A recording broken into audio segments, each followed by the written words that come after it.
this is running? You're on. I don't see a button. I don't see a red light on there. It's on here. This Kyler guy is like a tech jockey. He does all this trick stuff to see if I'm paying attention. And he turned the red light off on the camera that tells us when we're live. But he tells me we're live over there on the computer, my screen here, on my... Oh, I better turn my volume off. Huh. Looks like we're live. At least on my screen. Has anyone else seen this yet? Yep. All I just see is a blank screen, like a solid screen that says Elk Talk Live. It's coming in about 30 seconds. 30 seconds, huh? Yep.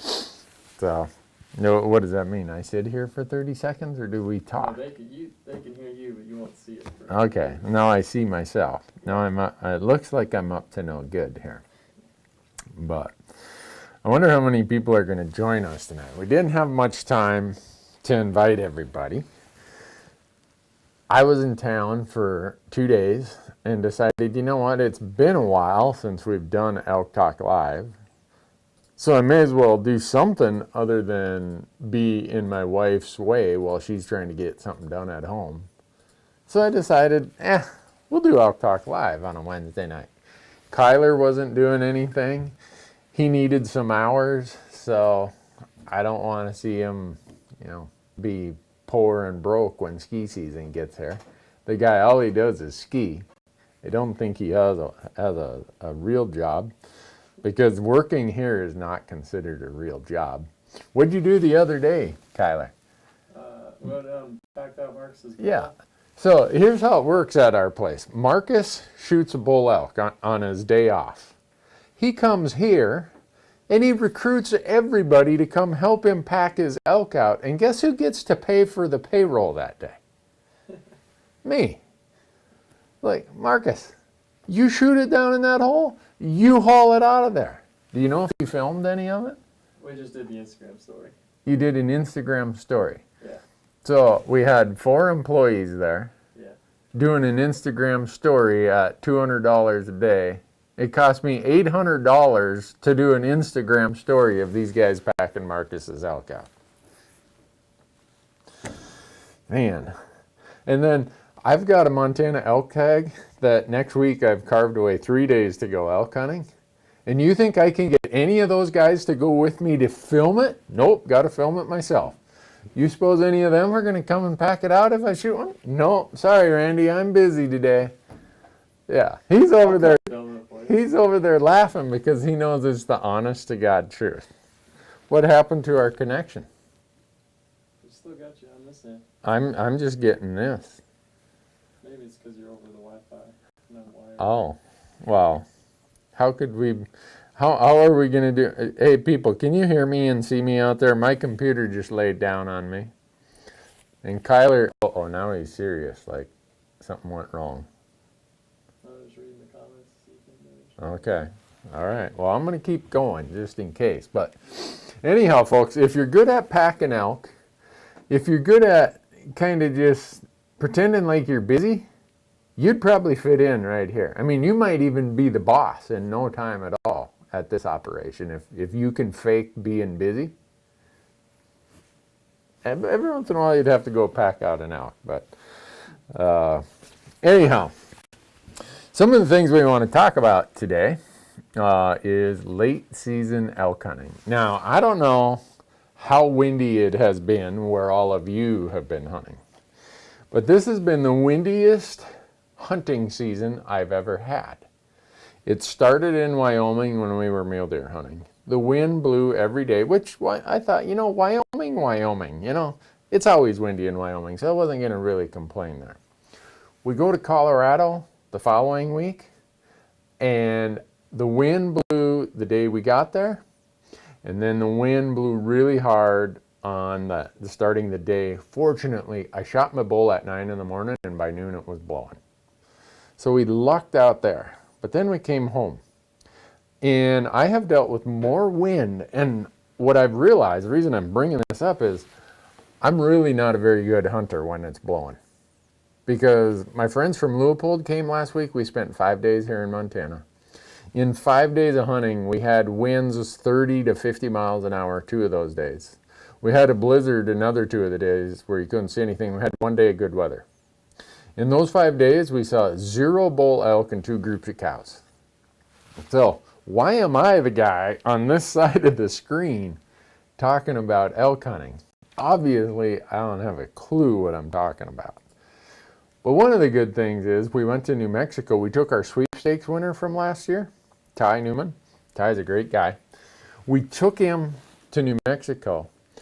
And again, we climb up the mountain. Next week when you see this hunt on YouTube, you will see the wind's blowing so hard you can hardly stay upright. The camera is shaking. The footage is pretty marginal. Not because Dale didn't know what he's doing, but trying to hold the camera still or on a tripod and that. So the first 2 days, it's a wipeout. We see some elk, but you can't take a shot more than about 100 yards. Finally, I think it was the 4th morning, maybe the 4th morning, I think. Ty shot his bull, but crazy wind. So, point of all that is, I wish I knew some tricks of how to hunt the way that we do it in the wind. What we do, and I can't say it's been working, so maybe I shouldn't say this is our strategy. But, so you got these peaks, right? Let's say these are each a different mountain, and there's a valley here. And the wind's coming this way. Well, the elk are always going to be on this lee side. So to glass them, you got to come over here on this ridge and glass and look right into the wind and just get blasted day after day after day. So it's part of hunting, right?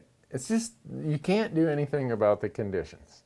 And now in Montana, we had a blizzard the first weekend, and I thought, boy, this is going to be a really good year for elk hunting. It's been in the 50s and 60s some days since then. And the elk are just buried in these north-facing slopes just to get away from hunting pressure. Now, in other states, you don't have November seasons, so it's a different dynamic. But for me, when I'm doing late season hunts like I'm going to be doing in Montana here next week, it's all about glassing. The elk, because of the hunting pressure, have been pushed into the sanctuaries. We always talk about the 5 seasons and what their needs are, right? Early season, pre-rut, peak rut, post-rut. We're now in late season. And late season is all about sanctuaries. What distance from roads and trails, what kind of topography, steepness, uphill or canyons, deadfall, deep snow, things that keep hunters away. That's what a sanctuary is. And I've got a bunch of them on my map right now that I'm going to go and hopefully I'll locate them. I went into a sanctuary area 2 weeks ago, the week before the Leopold folks came, and I found a bunch of elk. I found 3 groups of bachelor bulls. Unfortunately, they were about a half mile on the wrong side of the fence. What do? Sometimes a sanctuary is a property boundary, right? So I'm up here and I'm thinking, you know what? I know they hunt that private. They're going to push them up over that fence. No, there were elk right along that boundary, which becomes a sanctuary. They just happen to be about, I don't know. It didn't seem very far, but it was probably 500 yards from that boundary on the wrong side. That's why I look for things that create sanctuaries, and boundaries are another thing that create a sanctuary. Some of you are already asking. We may as well get this out here, Kyler. This is episode number 102, but I mentioned the Win a Hunt with Randy sweepstakes that we took the guy to New Mexico. Well, this year we're doing it again.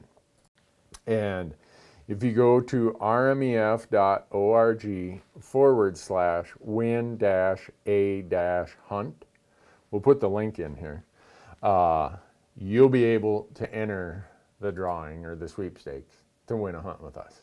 I think the sweepstakes is going to run until December 8th, and I think we're drawing it sometime the week before Christmas or the week after Christmas. But anyhow, you're going to get all kinds of goodies.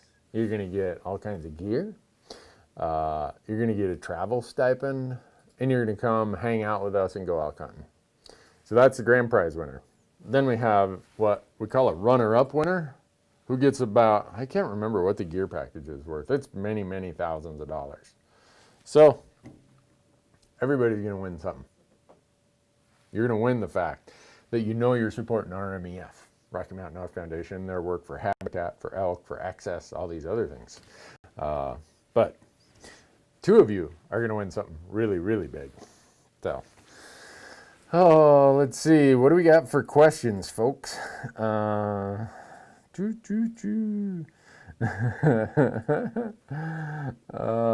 of you are asking, oh, right, here's one. Eric asks, would a youth model 308 be good for elk? Can youth rifles handle 165 grain rounds? Yes, right here.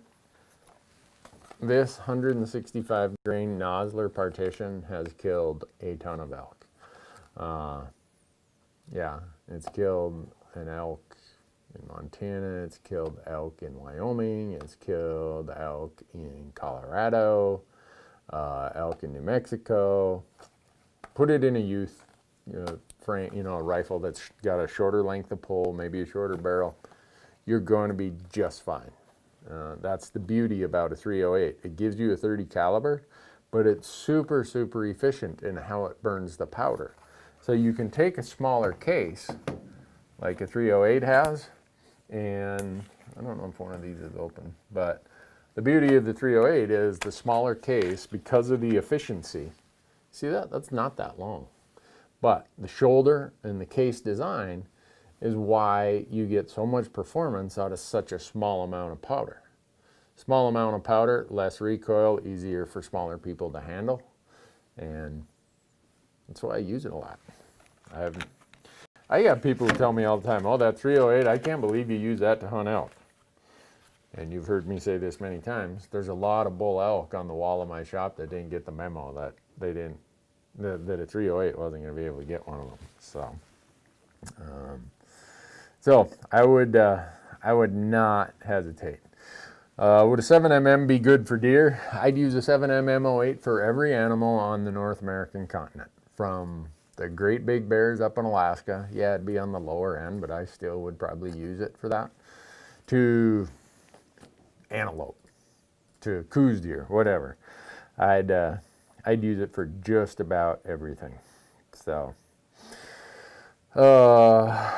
Randy, do you own any Weatherby calibers for your hunt? I have a 257 Weatherby Magnum, but I don't use it that much. It's a great cartridge, super great cartridge.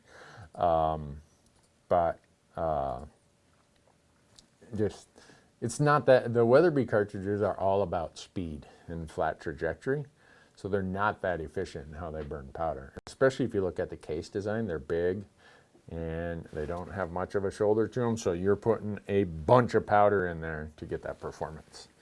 But it's really good performance. The recoil can be quite a bit. Let's see. Where do the elk go when it's smoky from wildfires? Archery mid-season? Not very far. The fire's coming this way, they just go that way or out in front, and sometimes they part and then they come back behind where the fire's already burned. They don't go very far as a result of a fire. A lot of people think that they are like humans and they pack up everything and they take off and go drive, run over to where their family members live 80 miles away. That's not what elk do. They just go a little ways, and if they ran and went some great big distance, every time there was a fire, they'd all weigh about 20 pounds. They'd be down to nothing but skin and bones. So, let's see. Caden says, I bought a pair of Kenetrek boots and they are the best. So I used your promo code for a free pair of gaiters and it actually works. Well, yeah, we wouldn't do a promo code that didn't work for you. In fact, we should list all those promo codes. Anybody use the Randy Newberg knife yet? If you do the sweepstakes, the Win a Hunt with Randy, and you sign up for the Sportsman's membership, you're going to get the Randy Newberg Gerber Series elk hunting knife. This one's the dual tool system, the DTS. And this one is the exchange blade system. And if you buy them at gerbergear.com and use promo code Randy, they'll give you 20% off. And then let's see, where else can we get? We don't pay full retail, so we're gonna run through this real quick because maybe some of you wanna drop a hint to someone of, hey, for Christmas I could use this. Rocky Mountain Hunting Calls right here, all their stuff, go to rockymountainhuntingcalls.com and they'll give you 15% off when you use promo code Randy.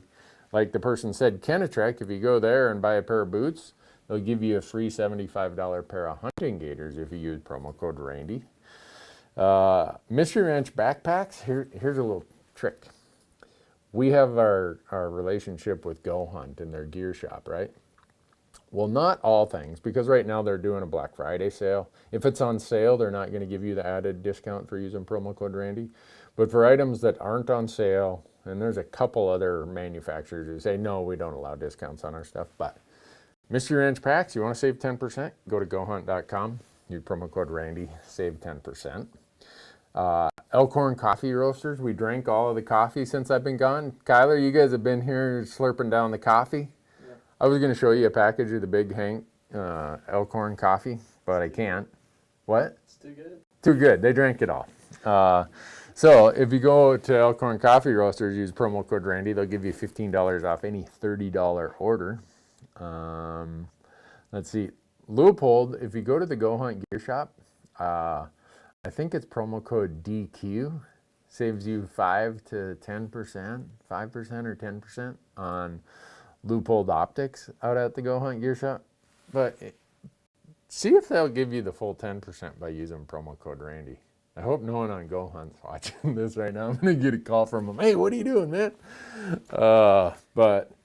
And then there's a note right here. So RJ runs our daily operations. All these guys got to run their schedules through him. There's a note. Hey, Randy, when you do Elk Talk Live, tell them about our new hats. So if you like Blaze Orange hunting hats, we got the limited edition one that we did this in a Sitka subalpine, and we sold them all in a day. So now we use the patch on a Blaze Orange. And then our top selling hat has been the Big Hank hat. And then we got we got long sleeve shirts now, I guess. You guys are in charge of this, not me. Am I doing this right? Yeah. Okay. So public land, hunt like you own it. Someone said that's a mule deer I shot, but I've never shot one that big. They said they photoshopped something I shot. I don't shoot mule deer that big, so I know that's a lie. I think someone was just jonesing for a raise that day.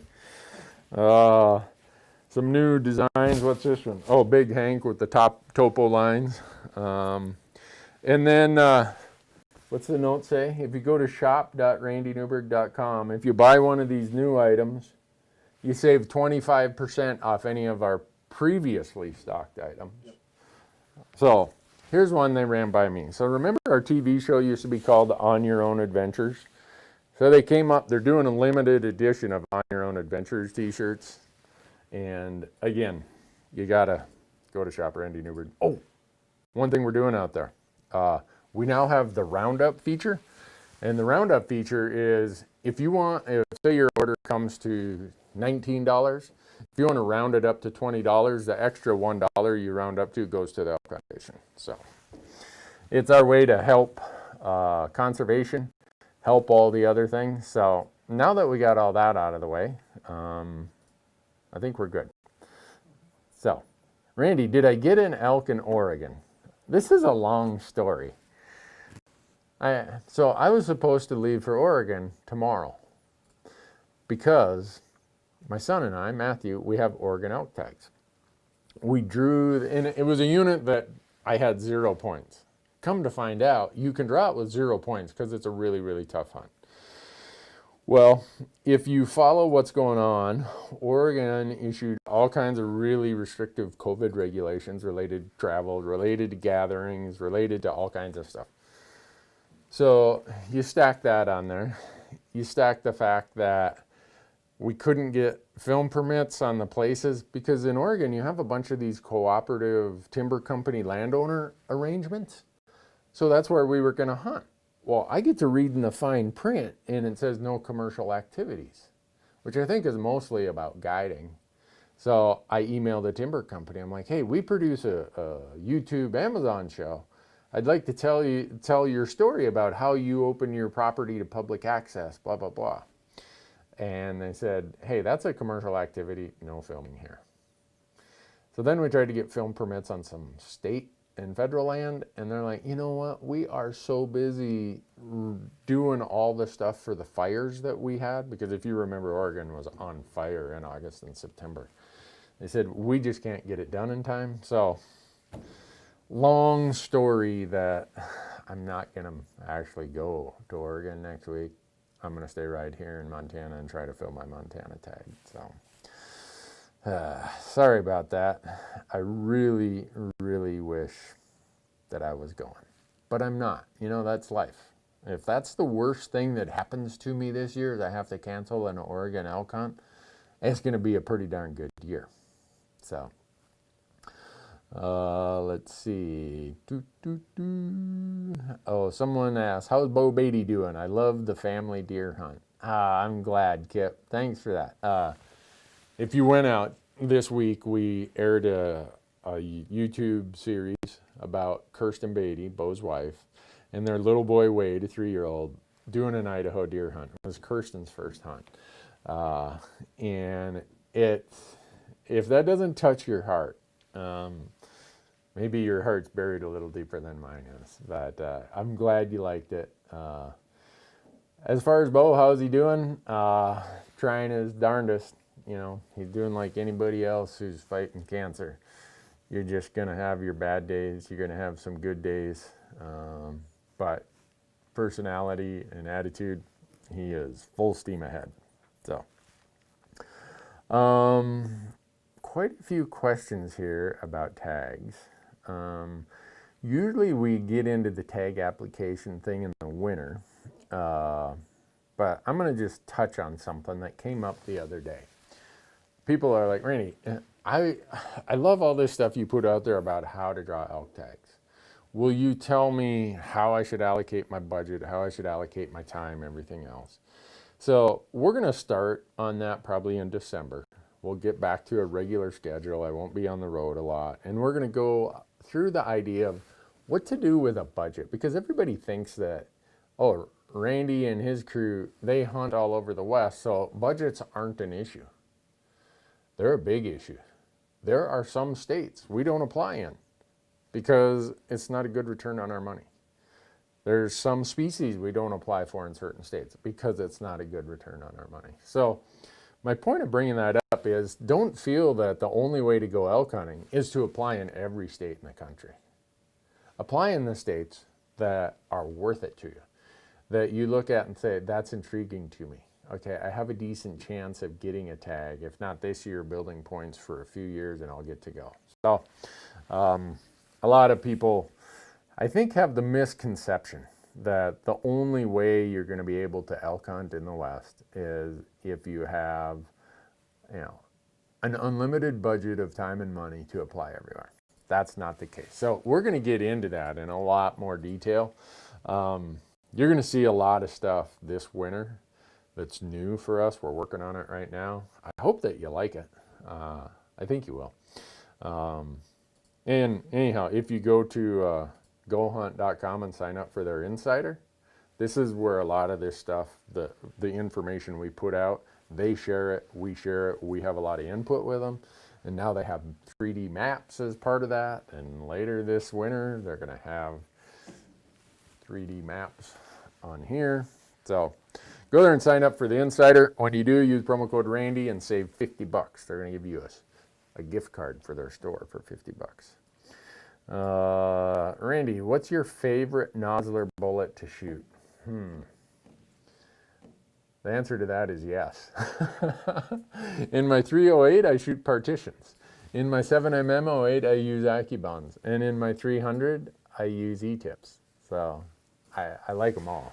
They're all really, really good. So, do I include moon cycles in my hunting plans? Nope. And the reason I say that is we're hunting every week. We don't take a week off because, oh, the moon phase isn't that good. We got to go. We got to go from here to there, to there, to there, to there, regardless of the moon phase. So I will say that even though we have to do that, there are times where the moon phases combined with warm, clear weather seem to mess us up. Full moon, hot weather, clear nights, yeah, that's like, you know it's going to be a tough hunt. I don't care whether it's mule deer, whether it's elk, whatever, it's going to be tough sledding under those conditions. But we go anyhow, regardless of what the moon phase is. Let's see. Jared from Colorado, from Durango, says, you have any thoughts on our decision to reintroduce wolves? Yeah, I gave a lot of those thoughts before the election, and unfortunately, I think it passed like 52% to 48%. I think it's going to be a train wreck. I don't think that we should be doing wildlife management at the ballot box. You know, it is what it is. This folks in Colorado get to vote to whatever they want to do, but it's not conducive to proper wildlife management. And whether or not it ever happens, because I'm sure there will be a ton of lawsuits this way or that way, it's sad. But welcome to our world, right? We seem to handle more and more this kind of stuff with elections rather than scientists and biologists. So let's see. Outdoors guy, Randy, does your shop or store help fund 2% for conservation? Yes, we give 1% of our revenues a year to this group called 2% for conservation. Well, let me restate that. We are a member of 2% for conservation. You can see the videos we did on our YouTube channel. Because we give 1% of our revenues to conservation groups, and because we donate 1% of our time to conservation efforts. So these people who work for me, 3 paid days a year, they have to go and do hands-on work for a conservation group. And they still get a paycheck. It's like paid vacation, but they're doing stuff. So yeah, we support the folks out at 2% in any way we can. When they were founded, I was on their advisory board. When Jeff Sposito, David Brinker, Brett Walker, those were the 3 brains behind it. And the number of times we had breakfast down at the Western Cafe here in Bozeman as we were plotting a strategy for 2% is a lot. So I'm a big fan of that. They also have an individual membership out there at 2% for conservation. So how do you pack wall tents in with llamas? Seems like the canvas would be too heavy and awkward. Yes, a full-size, heavy-duty wall tent like the old style, you're not going to get it on a llama. It's just that big and heavy. So if you go to some of the tent companies now, they're making these really light, almost nylon type fabrics, and they're making shorter poles that piece together. You can get it done with that. So let's see, what's the best way to ship frozen game meat? It's going to cost you a lot to ship it. A cooler, I mean, you also can go down to some of these cold storage places or meat processing places, and they call them fish boxes. They're like these wax cardboard boxes that if your stuff is froze, you can put it in there, so then you're not paying all the cooler weight. But it's going to be expensive, unfortunately. Ray Hernandez asks, how did COVID affect your hunts in 2020? It's still affecting our hunts in 2020. I just talked about how it complicated my ability to go to Oregon, so we canceled an Oregon hunt. Kyler and Michael went with me to Colorado. It was a 5-day hunt. We cut it to 2 days because we had to get home in time to get COVID tests, so the next week later that week we could fly to New Mexico. Fortunately, we shot a bull opening morning, so we had a little time to spare. But you think about, man, I have 3 points, but it's a spot I'd wanted to hunt for years and years. Well, I end up shooting this bull or drawing this tag, and I want to go shoot a bull, but a 5-day hunt becomes a 2-day hunt because of COVID. Most people wouldn't have that situation because it's not like they have to be from place to place to place. But for us, you're going to see a lot of complications as a result of COVID this year. Marcus and Michael went to Alaska. It was very complicated for them to get their COVID tests and get there in time and get their flights arranged.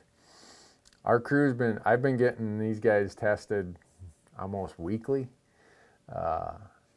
Yeah, it's just, but it is what it is, you know. I'm not here to complain about it. And this is just answering a question.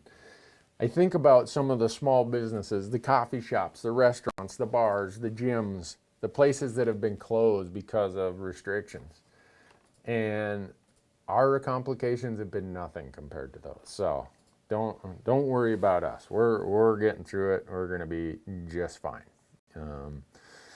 What's a really good brand of game bags for cold and hot hunting? Kyler, have you had a chance to use those Caribou game bags I gave you yet? Not yet. No, you better get out hunting. Caribou game bags. Look no further. Go to caribougear.com. They have a promo code Randy also. I don't know how much you got, but I think it's like $30, $40 this stuff. Use promo code Randy and they'll give you a discount. But Ted and Sharon and Ted, their son, are the coolest people. They're the ones who first came out with synthetic game bags and made them popular. Yeah, they'd been out before that, but Ted said, you know what, I'm going to take these, I'm going to make them better, stronger, more versatile. I've been using them now for 8 years, I think. They're really, really good. So, Caribou game bags, do that. So, Patrick says, we used to use dry ice when we're transporting frozen meat. Yeah, if you're going to ship it though. So I think this person was asking about shipping. Make sure you know what the restrictions are about shipping frozen items that have dry ice. I know UPS, FedEx, and the Postal Service, at one time, I'm not sure anymore, they all had different rules about shipping anything with dry ice in it, about how you had to have your cooler vented or whatever. So if you use dry ice, make sure. If you're not shipping it and you're just driving home, dry ice is great. We used dry ice when we came back from Colorado. So, let's see. What sleeping bag bivvy do you use for these late season backcountry hunts? All right, so not sleeping bag, but bivvy. So there's a company called RAB, R-A-B. Used to make this bivvy. It's an ultralight bivvy. It was called the RAB ultralight bivvy. They don't make it anymore. I wish they did, or I wish it had bought 10 of them when I found it. Are they making it again now, Kyler? Buy it on backcountry.com still. Okay. Well, if you can buy it there, I'm sure you can buy it at gohunt.com. But anyhow, so you know how sometimes in your tent, if you have a high humidity situation, you end up with some condensation on the inside of your tent? And then it all runs down and it drips down onto the foot box of your sleeping bag, and you wake up, you're like, how did my sleeping bag get wet down here? It's because of condensation on your tent, on the inside. Well, if you put a little bitty sack over that, that's waterproof, no problem. So, you'll see, I did a video about my cold weather sleeping system. I did that like 3 or 4 years ago. It's out on our YouTube channel. You'll see how I have a sleeping bag liner that goes inside my sleeping bag, and then the sleeping bag goes inside the bivvy sack, and I get all balled up in there and zip it up. Toasty, toasty, toasty. 2 weeks ago in Montana, our nighttime temperatures were down in the single digits, and when the fire would go out, I'd just zip it right up to here. But anyone not use a sleeping bag liner? I mean, you think about how gross your sleeping bag gets from all your sweat, human oils, all that stuff. You don't use a sleeping bag liner? You just wash your sleeping bag? Yeah. Okay. Bathtub wash. Oh, Kyler says he does his like a bathtub wash. Well, I don't have to wash my sleeping bag because I spent the extra $30 to buy a sleeping bag liner, which is kind of like a great big pillowcase that you put over yourself. And then you climb in your sleeping bag, and it does 2 things. It gives you about 3 to 5 degrees of extra rating on the temperature, because it's a little bit more insulation factor. And you get home, you just wash your sleeping bag liner. You don't have to wash this down sleeping bag and worry about, oh, did I draw it properly? Did I get all the loft back? Did I, put tennis shoes or something in there to get the down back fluffed up? Don't need to do that anymore. Sleeping bag liner. No charge for that advice. Go out to gohunt.com and buy one. I don't know which ones they have out there. They have all kinds of them. Use promo code Randy and you'll save 10%. So, let's see. What tent did you have on the deer hunt with Bo? Bo had a Montana canvas tent, an ultralight one, and then I had a courthouse from Seek Outside.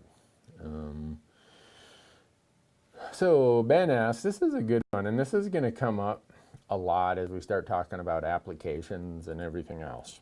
Would you choose a unit with solid elk numbers that does not fit your hunting style over a unit with lesser numbers but matches your hunting style? I'm probably going with a unit. When you say lesser, I'm thinking slightly less. So if there's a unit that has 30 bulls to cows per 100 cows, and it's not a unit that fits my hunting style, and there's one that has 22 bulls per 100 cows that fits my hunting style, I'm going with the 20 to 22.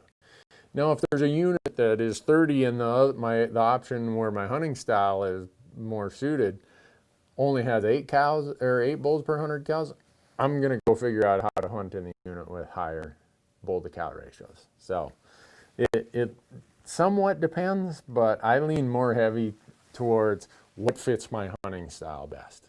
Now, if you're someone who likes to walk dark timber and wait until it snows, you know what? You should be hunting Montana in November or Colorado in the 4th season. But that's not necessarily my style. So we should do we've done a podcast on this. Now all of a sudden there's all kinds of questions popping up about sleeping bags. John Barklow, who is the engineer who designed Sitka, most of the new Sitka gear. He was in the military for years and years based out of Kodiak, Alaska. And he worked on the bad weather stuff that Navy SEALs and special ops people used. Well, John now lives here in Bozeman, works over at Sitka Gear, so I get to bend his ear all the time about this question that just came up. Sleeping bag material, down or synthetic? I was always a down person. Always. I've been a down person because I like how compact it gets for the warmth to weight, ratio of how much it weighs and how compact it can be.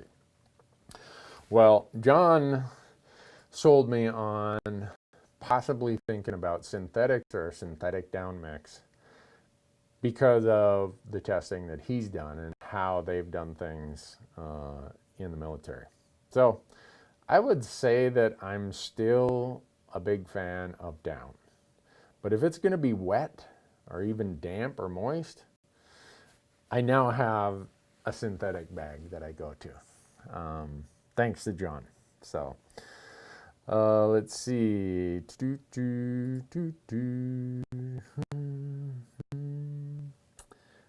Ever going to do a Minnesota deer hunt? I'd love to see you back at doing it, hunting back at your roots. It's on the calendar for next year. And it's on the calendar every year. It's just all of a sudden we draw a really great tag and it's like, okay, I can do Minnesota over the counter every year, but we drew this tag as a, once every 10-year limited entry draw. And so that ends up moving. But right now, if you looked at our tentative 2021 calendar, that's where it is. Randy, why have you not been using your chopper mitts? Alex, I have been. It's just sometimes I haven't. But a lot of times I have. So here's my chopper mitts. People ask where I get them. Frost River Trading Company, Duluth, Minnesota. Now here, when you buy them, here's a couple things you got to think of. So my hands are usually large. I buy these in an XL. Anytime you're dealing with something that you want to keep yourself warm, buy it a size larger than you expected when it comes to your hands. For two reasons. One, there's no constriction. any little hot hands hand warmers. You tear it down the middle. There's one here and one there. You got room to drop one of those in here. And then you put this on. I knew some chopper questions were going to come up. And there you go. Now, people say, well, I can't shoot with mittens.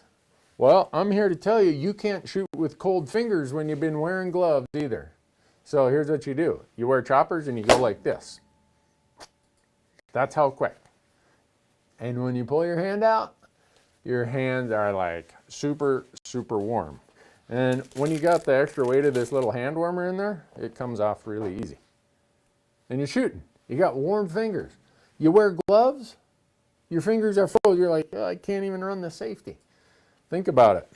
A mitten has, look at what little bit of exposure to the airspace, the atmospheric airspace you have compared to a glove. A glove, you are exposed this entire, you have all that exposure for heat loss. A mitten, no, you just have this. You have this solid mass that retains warmth compared to this. You don't have constrictions here and here and here and here. There's a reason people who live in cold climates, like where I grew up in northern Minnesota, trapping beaver, logging, ice fishing, we all wear mittens. And then as far as why am I not wearing my chopper mitts all the time? Back to my buddy John Barklow at Sitka. Last year, Sitka came out with this new Gore-Tex chopper mitt called, I think it's, I can't even remember, it's like a blizzard mitten or something. So what you're seeing me do, I shouldn't have thrown these down here, is the Sitka mitten comes with a, like some sort of, I'm trying to remember what the synthetic version is. God, it's slipping my mind right now. But anyhow, they've got a mitten that fits inside that Gore-Tex liner. Well, sometimes what you see me doing is I have my Traverse gloves from Sitka, when it's not super cold, inside those Gore-Tex mittens because it's really wet out there. Well, the Gore-Tex keeps my hand dry. When I pull my hand out, I got a nice warm hand because it's been in that mitten. And it's not super cold, so I can still use these Traverse gloves. So when you see me doing that, that's the drill. Sitka is, if you get a pair of those Gore-Tex chopper mittens, they're not chopper mittens. It's like the blizzard mitten or whatever. I should know the name. They are super, super good. So, Randy, any whitetail hunts coming up? Michael is out on a whitetail hunt right now. Him and Chris Neville from Go Hunt are in Idaho right now doing northern Idaho whitetails. They're going to be back here on Friday for a day off, and then they're going to eastern Montana to do, oh, there it is. They're going to eastern Montana to do whitetails. The Blizzard GTX mitten, Kyler just put it up there on the screen. That works slicker than deer guts on a doorknob. My grandma used to use that term, deer guts on a doorknob. That means it's really slick. So I absolutely love those. And I had a pair that was similar to that back when they were prototype testing, and they're bomb proof. Yeah, they're an investment, but they last forever. Let's see. What else we got?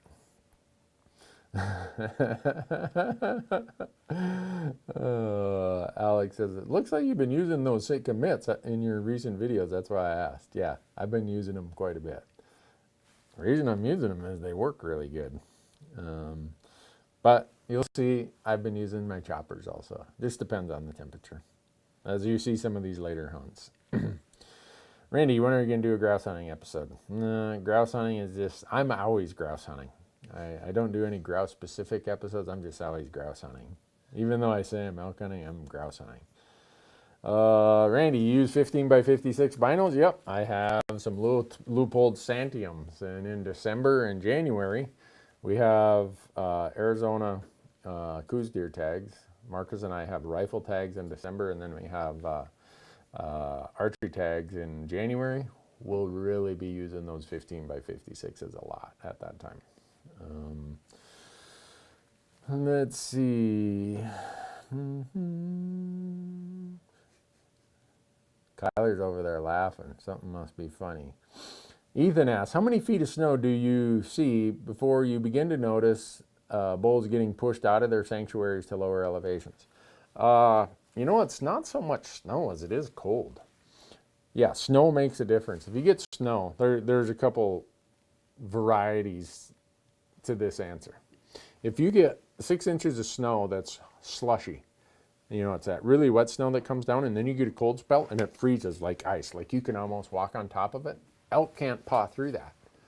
So if it bends the grass down and buries it, they got to start heading out, especially when it gets cold. Now, I've seen times in Montana where we get that fluffy ski powder. Every ski junkie in Bozeman is like, oh, look at all this powder, and it's 25 inches of it, and elk just paw right through it because it's not frozen. The grass still is standing. It wasn't heavy enough to tip the grasses down. They're going to hang out there. You'd be surprised how deep a snow a bull elk can hang out in. Easily 2 feet, sometimes more. So, let's see. Do I hunt dove? Oh yeah, if you go out on our channel, you'll see some dove hunts out there. What was this? Some of these are, how can I convince my wife to let me go out for a second hunt this year when I wasn't able to punch my tag in August? It's just a negotiation, It's like, honey, what would it take? Wasted money if he doesn't go. Kyler says wasted money if you don't go, but he's not married, so don't take any advice from a 20-year-old who's not married. Take advice from an old fart like me who's been married for almost 32 years. Here's the deal. It's a negotiation, okay? You got to respect their time and their needs and everything else, and they'll respect yours. And sometimes we think, whoa, man, that's going to cost me a fortune. Well, if you think hunting doesn't cost a fortune, you're wrong. It does. So, I know. We've done 2 podcasts about marriage advice. I think they're podcasts like 89 and 90 or something like that. Speaking of which, some of you are asking, hey, Randy, when are you going to get another podcast out? I've been on the road nonstop. If I look really tired and old, it's because I have been sleeping in tents and eating camp food since the middle of August. I am sucking air right now. And I haven't had a chance to really sit down and do much in the way of podcast. But we got a bunch of them that are going to be lined up. Nathan asks a really good question here, and we've been having this discussion out on our forum. We have a big forum called hunttalk.com where topics like this are discussed. Hey, Randy, do you think that the days of over-the-counter elk hunts will soon pass away? In other words, be gone, due to the promotion of hunting through social media? I don't know that it's through hunting of social media.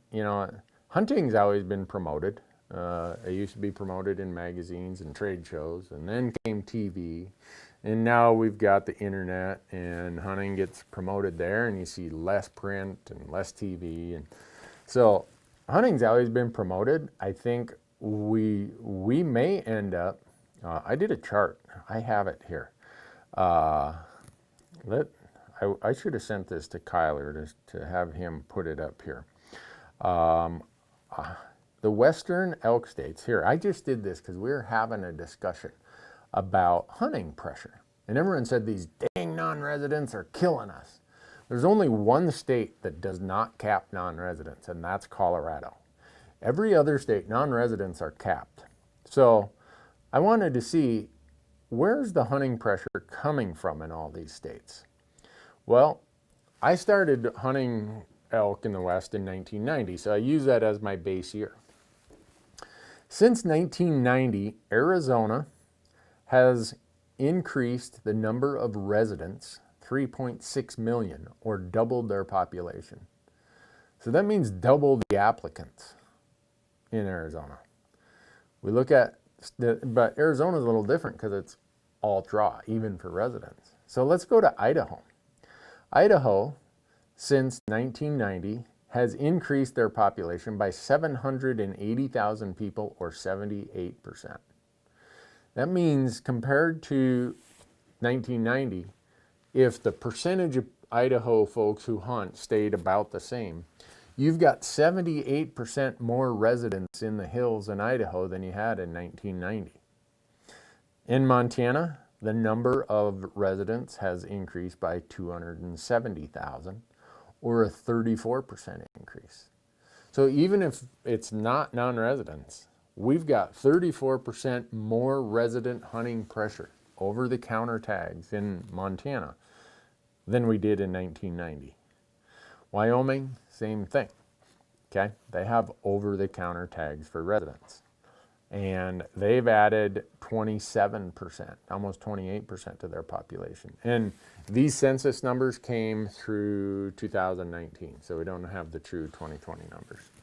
So my point in all that is you have some serious population increases in these states. Utah does have general elk seasons. Their population has increased 86% since 1990. So when you're having these states where it increases 30, 50, 80, 100%. Nevada has increased 156% for residents. So you wonder why it's gotten so hard to draw tags in Nevada? Besides the fact that mule deer numbers have come way down and elk numbers have went up, but not increased enough to offset the population or the mule deer drop. Well, when you have you've more than doubled. You have 156% increase in residents applying for those tags. It's going to get a lot harder to draw. So back to the answer, I do think with these population growth in these Rocky Mountain states, we're probably not going to have over-the-counter elk hunting forever. You just can't have that many people moving here. And everybody can go hunt elk in Montana for 6 weeks of archery and 5 weeks of rifle. I don't know when that's going to happen. I don't know when people are going to say, okay, this is too bad this way, or too crowded. If you ask 100 hunters the question of, is it too crowded? You're gonna get 120 different answers out of 100 people.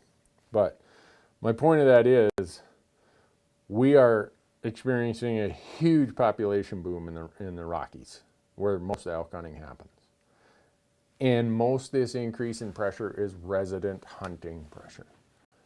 So we're going to have to figure out, what do we do? How do we handle that? Do we keep it the same? Can the resource sustain it? Because if the resource can't sustain it, we don't have any choice. No matter what happens to the quality of the experience, we have to protect the resource. So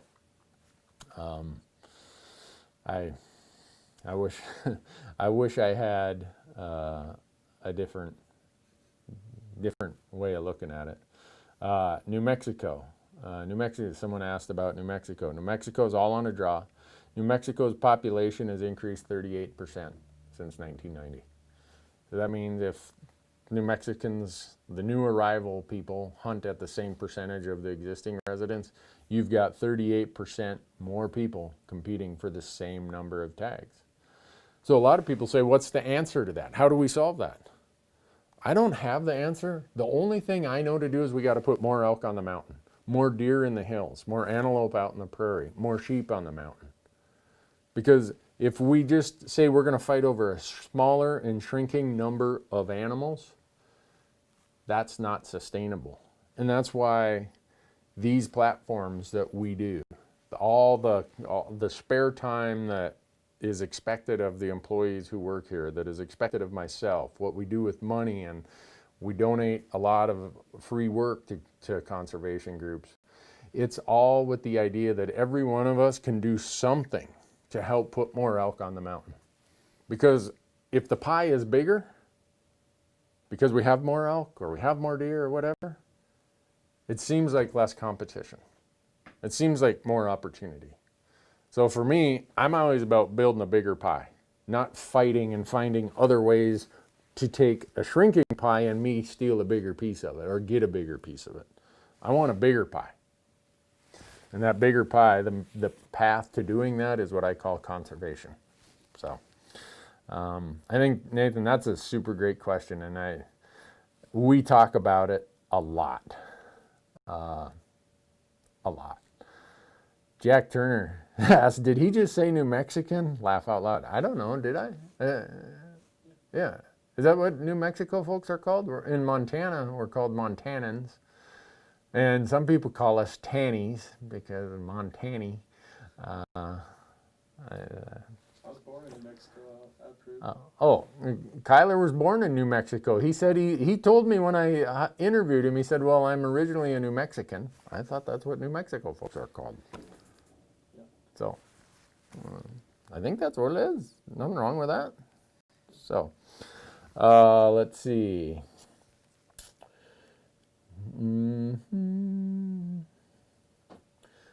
Let's see. Any solution to the number of hunters? I use the term loosely. Rick is asking this question. Who think driving their ATV all over the hunting area, scaring the game onto private lands is hunting. I don't have a solution to that, Rick, but it's very, very important. And I'm going to go, this is going to build off my previous comment about resident hunting pressure. A lot of people say that elk are being hoarded or elk are being harbored on private lands. Well, the reason elk go to private land is because elk are making a conscious decision based on where's the best feed and habitat. A lot of times it's on private land because through lawsuits, through budget cuts, our public land managers don't have the resources or the opportunity to manage this piece of public to the high quality habitat that this piece of private is managed for. We see it in the West with Forest Service and BLM all the time. Lawsuit after lawsuit after lawsuit. Or they get ready to do this big thing and all of a sudden the budget is cut. Congress, the feds, Congress, cuts the budget. So they can't manage this to the quality of what the private is. Well, where's the elk gonna go? You can go over here. Then we've got hunting pressure. Okay, over here we've got 14 hunters per square mile for 11 weeks. Over here, we've got 2 or 3 hunters per square mile for, each of them stagger and they each come out a different week. Well, just from hunting pressure, where do you think the elk are going to go?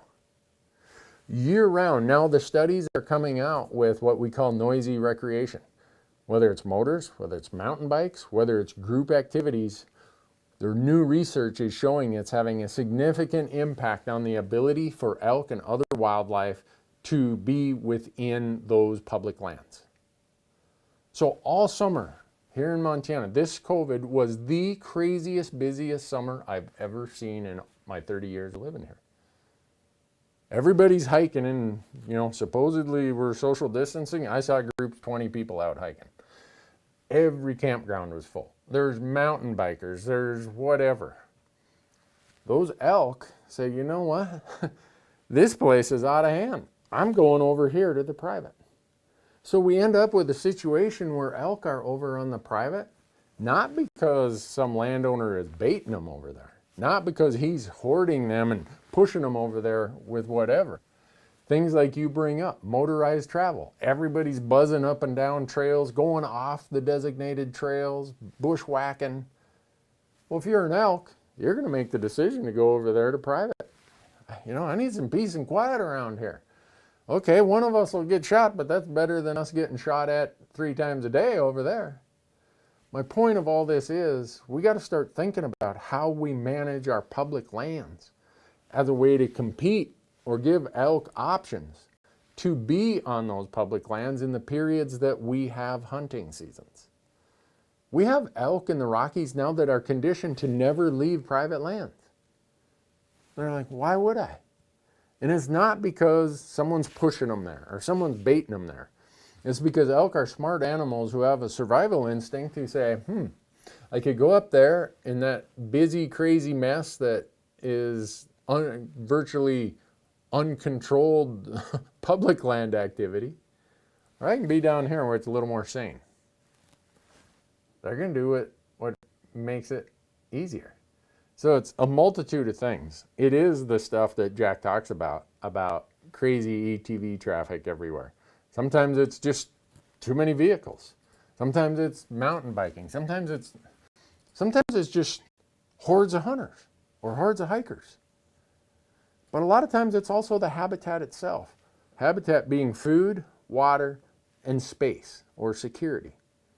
So if we don't have that on our public lands because we don't give our public land managers the budgets and the tools to manage the land, the elk are going to go from their summer range to these private winter ranges. Whoom, they're going to come across that public land that's highly utilized, that's overburdened with human impact. The elk will cross that, but instead of them slowly, as Hank Shaw would say, or Hank Stram, matriculating, right? Matriculating from the summer range to the winter range and taking their time. Now they go whoom, and they're gone overnight.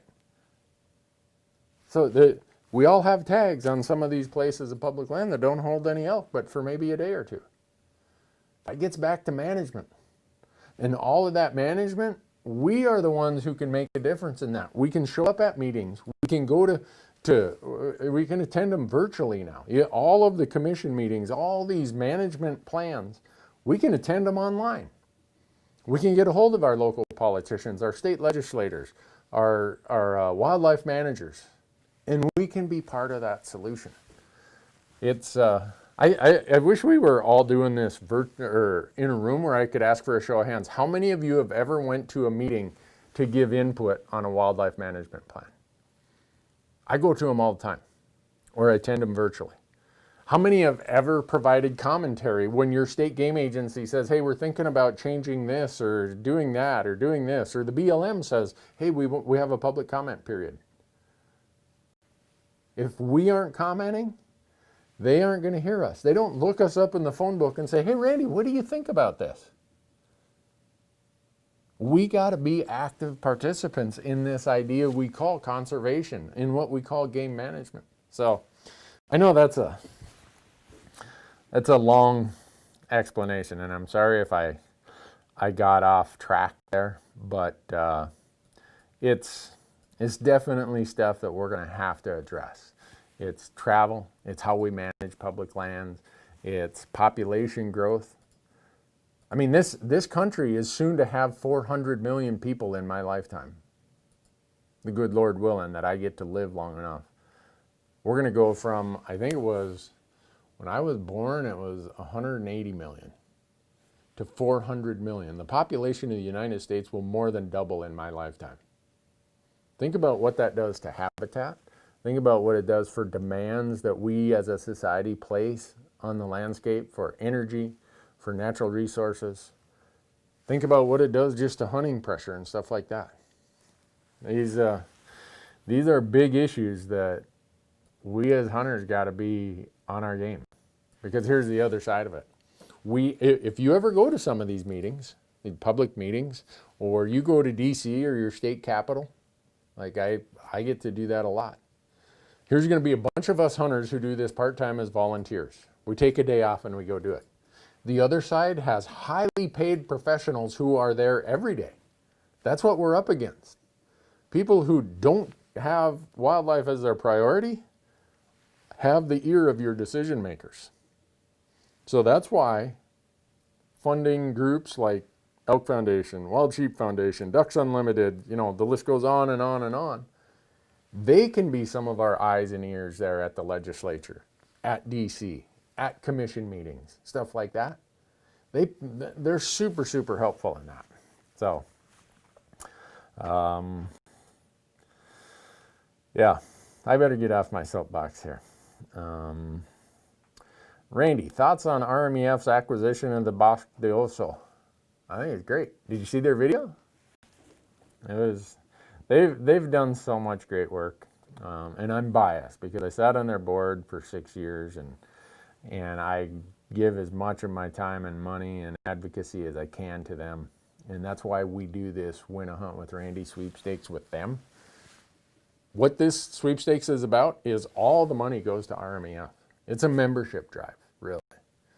So if you want to go hunting with me and you're willing to sign up to be an Elk Foundation member, call me whatever. I'm an unapologetic advocate for doing everything I can to help the Elk Foundation. And if we can raise a couple $100,000 of membership money, all the better. All these things we just spent the last 15 minutes talking about, they are one of the leaders in helping us in that stuff. So, let's see. What do I think of elk farming? Elk are wildlife, not farm animals. I'll just summarize it in that.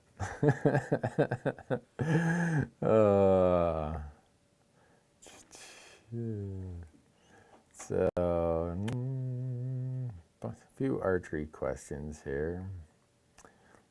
What's the best way to get into elk hunting? Go do it.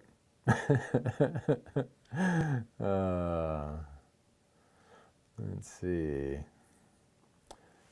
I missed a shot opening morning. Ben says this. The herd was spooked and took off into the timber. Would you consider that spot done for the year, or would you come back the next day? It's not done for the year, but I would say it's probably done for a few days, especially with that group of elk. You're probably needing to give it a break, and hopefully a new group of elk will come in there. Bobby asked, just did my first elk hunt, Colorado third rifle season. My buddies wanted to keep moving through the woods. I wanted to stick to one spot, glass for a half an hour to an hour. What do you recommend doing? If you watch our content, I do what you do, Bobby. I climb to somewhere and I glass, not just for a half hour, I'll glass for 2-3 hours. And then it's like, all right, I glassed this all morning. I got another mile and a half hike over to that point. I'll go glass that in the afternoon. I've not had that good of luck stumbling and bumbling through the timber. But I know some people who do. But it just depends on your hunting style for me. So this is opinion, right?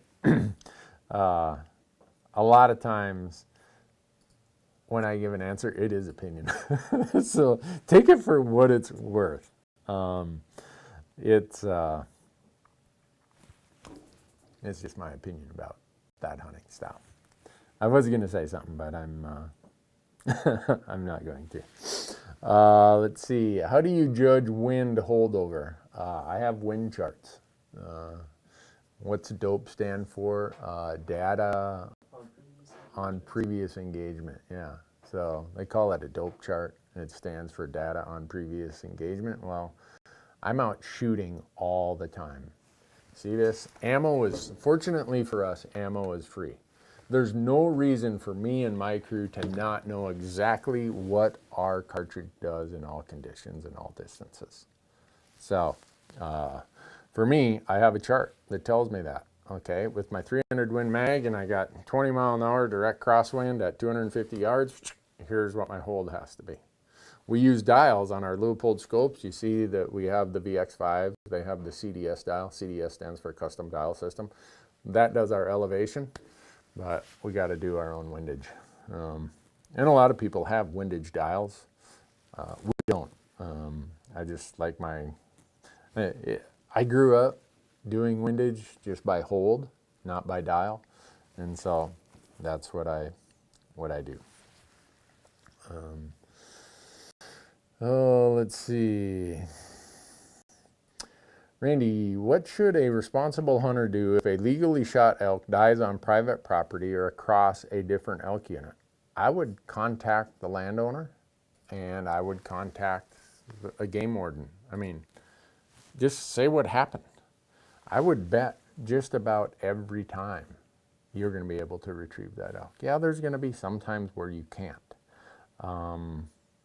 But just go notify the person you have to and sort it out. Let's see. Are preference points of any real benefit, or are they just another means of raising money? If you don't buy them, you lose them. Kind of sounds like a pyramid scheme. I never got drawn for Laramie Peak. Well, I don't know how many points you bought, but Laramie Peak would be either Unit 7 or Unit 19 in Wyoming, and it takes a lot of points. So is it a pyramid scheme? No. It's just, so back when I said the pie is this big, right? Some people have said, well, I want a bigger piece of the pie, or I want a greater chance of getting more of the pie. So point schemes are just a way to split the pie differently, right? So if you reward loyal people who buy year after year after year, that means the people who aren't loyal, who don't continue with the points, have less chance. So yeah, does it raise money? Yeah, I think it does. My personal opinion is, I'd give away my double-digit points in all these other states. I've got maximum points for moose and sheep in Montana. I'd give those away if we just go to random. I'd go to random everything. I think we now realize how these point schemes may not be all we thought they were. It was a bunch of old gray-haired guys like me 30 years ago who came up with ideas of, well, how can I get a better chance of getting a second sheep tag or a third moose tag? Or how do I make sure I get to hunt this special unit a few extra times? Well, they came up with point schemes. I don't like them. I participate in them because they're not going away. And I want to go hunting. Whatever your state's rules are, hey, you know what, knock yourself out. I'm going to do it. I'll follow your application rules, your drawing system. I'll do whatever because I want to go hunting. If I was king for a day, I'd do it differently, but I'm not king. So that's how it is. All right, here's the question. This guy must have been on our hunt, Kyler. DF from CO says, Randy, do you think that the tree line in Colorado is good elk hunting? What do you think, Kyler? It worked out for us. Yeah. Worked out for us. We were at 12,000 feet. So the tree line is right here. Anything above that is like grass and really good grazing elk habitat. Every night, elk come up here out of the trees, graze out here every morning. They go down there. This place was like an elk zoo. There were tracks and sign and stuff everywhere. Opening morning, here comes a bull following some cows from up in the grass and the scrub up here down into the timber, bugling his brains out. We make a little circle. Kaboom! So I'd kind of be lying if I said I didn't think it was good elk habitat. I think for earlier seasons, like this year, it was a first rifle season. October 10th, I think, was the day I shot that bull. I think it's really, really good habitat. Let's see.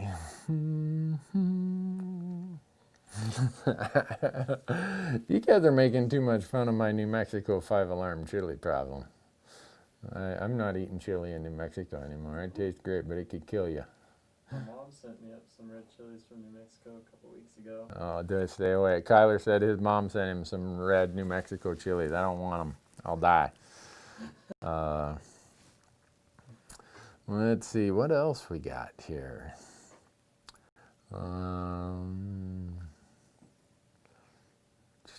Have I ever been to Casper, Wyoming? Oh, yeah. Been there a lot.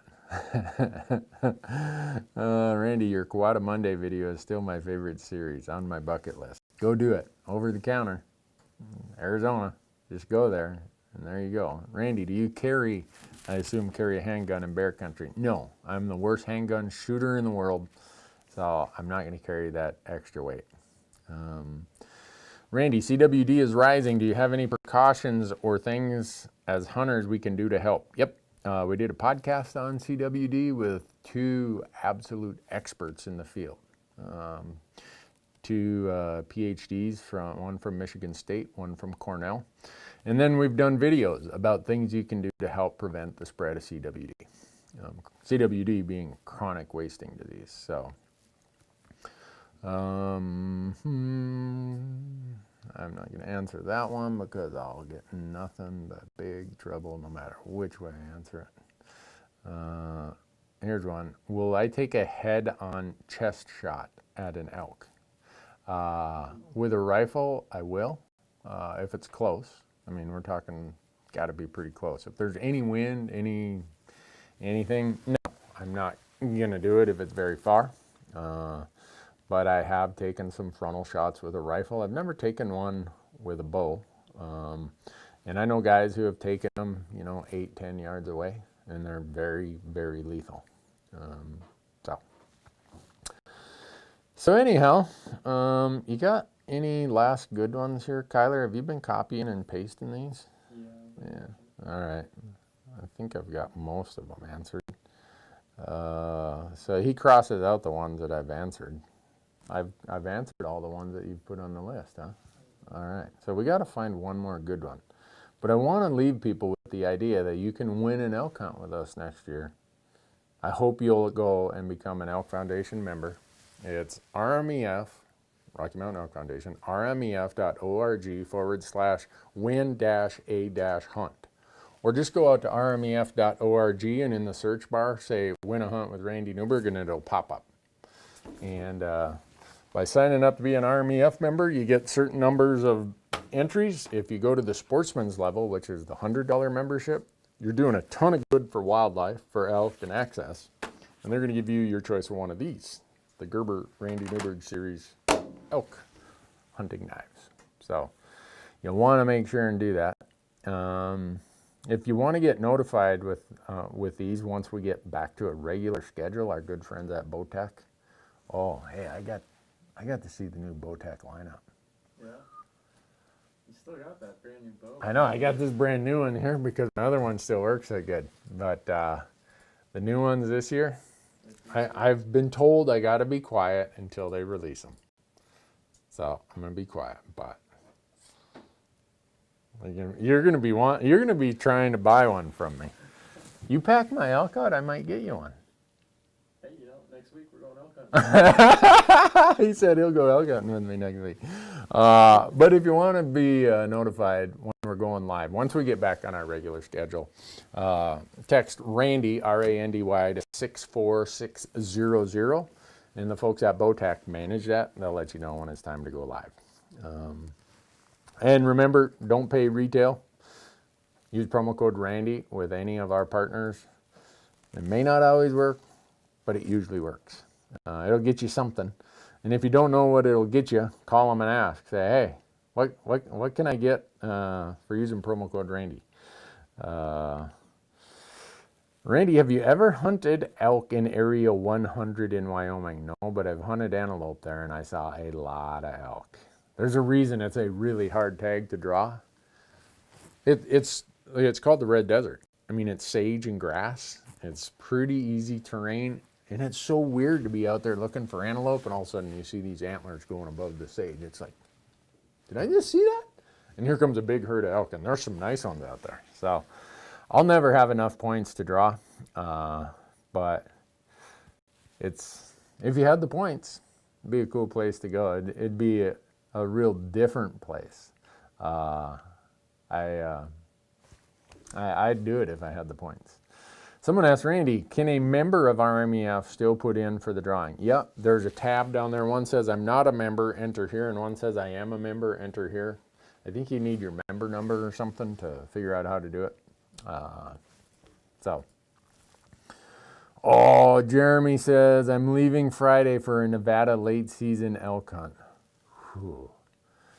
We're jealous here. There are no bad elk tags in Nevada. Well, No. Shut up, Kyler. There aren't any bad elk. He's from Nevada, so he's never hunted anywhere else. So relative to all the other states, there are no bad elk tags in Nevada. I'm thinking that we're going to do some of these as giveaway items. yeah. Either these Yeti things here, like these tumblers and these coffee mugs. Our good friends down in Wyoming have a laser engraving company in Thermopolis. Once I get off the road, I think we're going to do prizes. That's what we could do every week on Elk Talk Live. We could give away a tumbler. Sweet. We'll pick a random question. Mm-hmm. There you go. I don't know. Maybe some people wouldn't want to do it. But Let's see. Bobby says, also, I tried the Randy Newberg Gerber knife. Absolutely loved it. Whew. Boy, I'm glad to hear that. Aaron said the same thing. Whew. I was hoping they weren't going to say, Newberg, start over, man. That was a train wreck. This was 3 years in the making. I was sweating when they went out on the shelves, and Gerber told me they were big hit. So, what method do we use to remove the ivories? We've done a video about that, but I just cut right here, get myself a stick and a rock, and poof, poof, bing, they pop out. But don't be like we were in Colorado. It's blowing, it's raining, and if it rains, we've got this greasy mountain for what, 15 miles to come down this mountain, loaded up with llamas and everything. It starts raining. So I chisel the ivories out, and I lay them on this rock and start packing stuff, and we drove away. The ivories were still laying on the rock. So if you go to a trailhead in Colorado and you see 2 ivories laying on a rock, you'll know that's where we were hunting. I couldn't believe it. That was so stupid. Oh, man. All right. 7, Gutshot says, I got Unit 7 East, Arizona, Black Friday, baby. Good luck there. I've had that tag. I had the one way up high. I shot a bull. But it can be a tough hunt. Someone wants to know the best place for elk around Bozeman, or my favorite place in Montana in general. And a lot of people ask us this. In our YouTube questions, we'll get, what unit were you? What drainage were you? We don't give that information for the reason, 2 reasons. One is out of respect to other hunters or people who apply for units. We're not going to say, oh, we are in unit ABC in Colorado, because a ton of people will start applying there. And that's not fair to other people or people who hunt there. Just like if I told you, oh, here around Bozeman, go hunt this drainage, you'd show up tomorrow, you'd have to bring your own rock to stand on. Well, I don't want to do that. So I'm sorry, Connor, but we just don't do that. And the other reason is our platform is about giving information that helps people build the tools to do their own research. And so just telling somebody doesn't get far down that path of research, of learning and tools. So anyhow, I think that's it. I think we can call her quits, folks. Have a happy Thanksgiving. Stay healthy. Go home. Hug your spouse. Well, you probably are home. I'm going to go home and hug my spouse because she's at home. But be thankful that you live in the greatest country in the world. Be thankful that we have all this public land. That we live in a country where the people are the ones who own the wildlife. Whatever state you live in 1842, the U.S. Supreme Court, a case called Martin versus Waddell. That court case said the citizens of each state shall hold the wildlife, or the state shall hold the wildlife in trust for the benefit of those citizens.